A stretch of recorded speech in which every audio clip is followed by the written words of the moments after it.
लोकाभिरामं रणरङ्गधीरं राजीवनेत्रं रघुवंशनाथं कारुण्यरूपं करुणाकरन्तं श्रीरामचन्द्रं शरणं प्रपद्ये। Welcome to inner cyclopedia.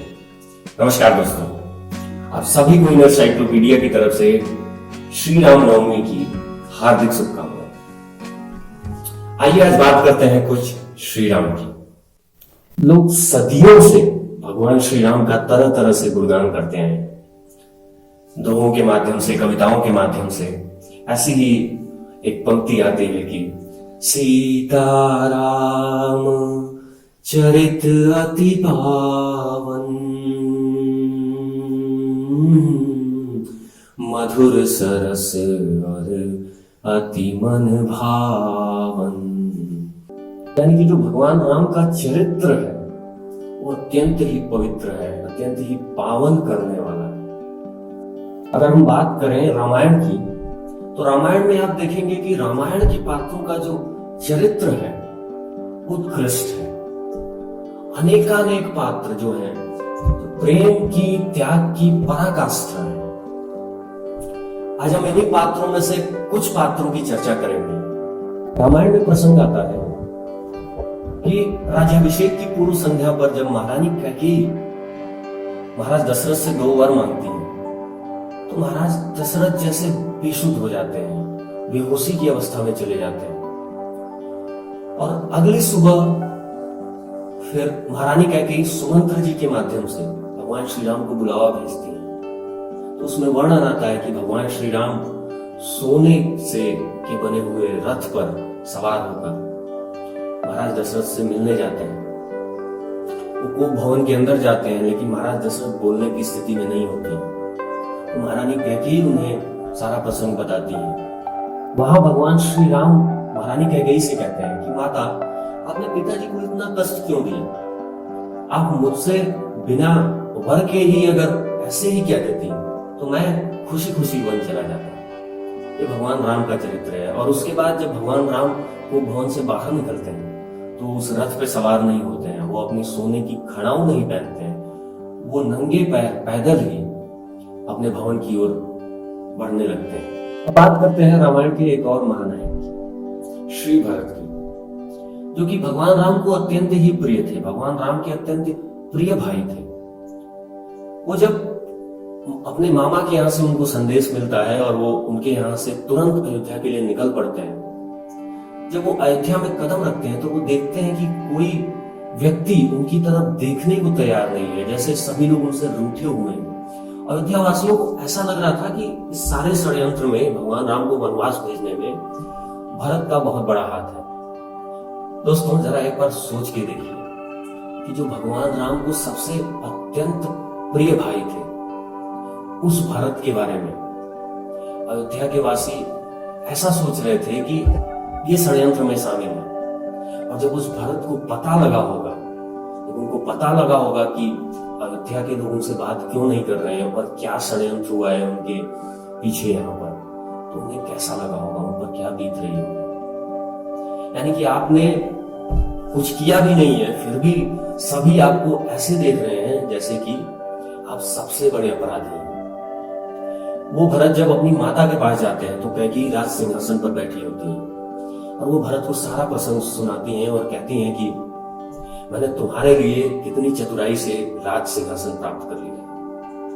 वहां पर भरत को इतना क्रोध आता है, इतना क्रोध आता है, वो अपनी माता को कहते हैं कि अगर तुम मेरी मां न होती तो मैं तुम्हें अभी मृत्यु दंड दे देता। वो भरत भगवान श्री राम की खड़ाऊ अपने सर पर धारण करके उनको वापस लाने के लिए चित्रकूट के लिए प्रस्थान करते हैं। जब वो रास्ते में जा रहे होते हैं तो निषाद राज उन्हें दूर से ही देखते हैं कि अयोध्या की सेना के साथ में श्री भरत आ रहे हैं। वहां निषाद राज भी उन्हें गलत समझते हैं। उन्हें लगता है कि ये भगवान राम पर आक्रमण करने आ रहे हैं।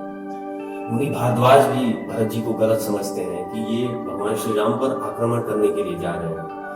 लक्ष्मण जी वो भी श्री भरत को गलत समझते हैं। वो भगवान श्री राम से कहते हैं कि मैं अयोध्या की सारी सेना को भरत के साथ में अकेले ही पराजित कर दूंगा भैया, अगर ये आप पर आक्रमण करने के लिए आ रहे हैं।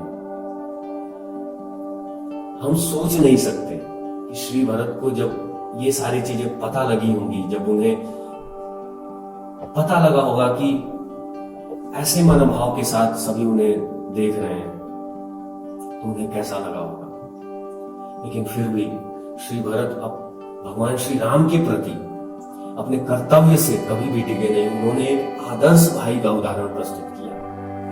ऐसे ही हम महारानी सीता के चरित्र में देखते हैं कि माता सीता, जिन्होंने कभी महलों से बाहर कदम भी नहीं रखा था, वो ज्यादा से ज्यादा उद्यानों तक गई थी। उस माता सीता को वन में जाना पड़ा, और वो भी उन्होंने अपनी इच्छा से स्वीकार किया। महारानी कैकेयी ने माता सीता को वन जाने के लिए वरदान नहीं मांगा था, लेकिन माता सीता एक पतिव्रता नारी थी और उन्होंने अपने पति भगवान श्री राम के साथ वन जाना सहर्ष स्वीकार किया। बात करते हैं श्री लक्ष्मण जी की, जो कि रामायण के एक और उत्कृष्ट नायक हैं। मित्रों, आपको शायद पता होगा कि रावण के पुत्र इंद्रजीत को वरदान था कि उसको वही व्यक्ति पराजित कर सकता है या मार सकता है जिसने 14 साल तक घोर तपस्या की हो। तपस्या का अर्थ है जिसने 14 साल तक न तो कुछ खाया हो, न तो वो सोया हो, न तो उसने किसी परस्त्री का संग किया। रामायण में प्रसंग आता है कि लक्ष्मण जी जब मेघनाथ को पराजित कर देते हैं, वहां भगवान श्री राम को ये वरदान के बारे में पता चलता है। वो लक्ष्मण जी से पूछते हैं कि लक्ष्मण, तुम 14 साल से सोए नहीं, तुमने कुछ खाया नहीं, क्योंकि मैं तो तुम्हें खाने के लिए भोजन देता था। तो लक्ष्मण जी बताते हैं वहां पे कि नहीं प्रभु, जब आप और माता सीता रात में विश्राम कर रहे होते थे तो मैं बाहर ये देखता था कि कोई राक्षस आक्रमण न कर दे, मैं पहरेदारी किया करता था। दूसरा, जब आप मुझे खाने के लिए भोजन देते थे, आप भोजन तो देते थे लेकिन मैं उसे खाता नहीं था, मैं उसे इकट्ठा करके रखता गया। भगवान श्री राम की आंखों से अश्रुधारा बहने लगती है कि लक्ष्मण, तुम भातृ प्रेम के, यानी कि जो भाई का प्रेम होता है, उसके एक सर्वोत्कृष्ट उदाहरण। कुछ लोग तो यहां तक कहते हैं कि रामायण के जो असली महानायक हैं, जो रामायण के असली नायक हैं, वो श्री लक्ष्मण जी हैं। क्योंकि अगर इंद्रजीत को कोई नहीं मार पाता तो शायद लंका को जीतना असंभव था। तो ये थे लक्ष्मण जी और ये था उनका चरित्र। मित्रों, रामायण में ऐसे अनेकानेक नायक हैं, अनेकों महानायक हैं। मैं तो कम से कम खुद को इतना सक्षम नहीं मानता हूं कि मैं श्री रामायण का सही तरीके से गुणगान कर पाऊं। लेकिन अगर कोई श्री रामायण का गुणगान करने में सक्षम भी हो तो उसके लिए सदियां कम पड़ जाएंगी, युग कम पड़ जाएंगे। श्री रामायण इतनी महान है। ऐसे ही रामायण में एक अंतिम प्रसंग बता के हम इस वीडियो को खत्म करेंगे। रामायण में एक जगह प्रसंग आता है कि जब भगवान श्री राम लंका के लिए पुल का निर्माण करने के लिए जाते हैं, तो वहां वो देखते हैं कि हनुमान जी पत्थरों पे राम, श्री राम लिख के जब उसको समुद्र में फेंक रहे हैं तो वो पत्थर तैरने लगते हैं। तो भगवान श्री राम कुछ विचार करके एक पत्थर उठाते हैं अपने हाथ से और उसको उठा के समुद्र में डालते हैं। तो देखते हैं कि वो समुद्र में डूब जाता है। तो भगवान हनुमान जी के पास जाते हैं और इसका कारण पूछते हैं। तो हनुमान जी इसका बहुत ही अद्भुत, बहुत ही मधुर कारण बताते हैं। श्री हनुमान जी कहते हैं कि हे श्री राम, जिसे आपने छोड़ दिया वो तो डूब ही जाएगा, और जिसने आपके नाम का सहारा ले लिया वो इस संसार के भवसागर से पार हो जाएगा, तर जाएगा। तो इसलिए जो आपके नाम लिखे हुए पत्थर हैं वो समुद्र में तैर रहे हैं, लेकिन जिस पत्थर को आपने छोड़ दिया वो डूब गया। वो कहते हैं ना, हमारे साथ श्री रघुनाथ तो किस बात की चिंता हमें, चरण में रख दिया जब माथ तो किस बात की चिंता हमें। मित्रों, हमें रामायण से सीखना चाहिए कि हमारा आचरण कैसा होना चाहिए, एक भाई का धर्म क्या होना चाहिए, एक पिता एक पुत्र का कर्तव्य कैसा होना चाहिए, एक पत्नी का कर्तव्य कैसा होना चाहिए, एक उत्कृष्ट सेवक कैसे बना जा सकता है, भगवान की सच्ची सेवा कैसे की जा सकती है।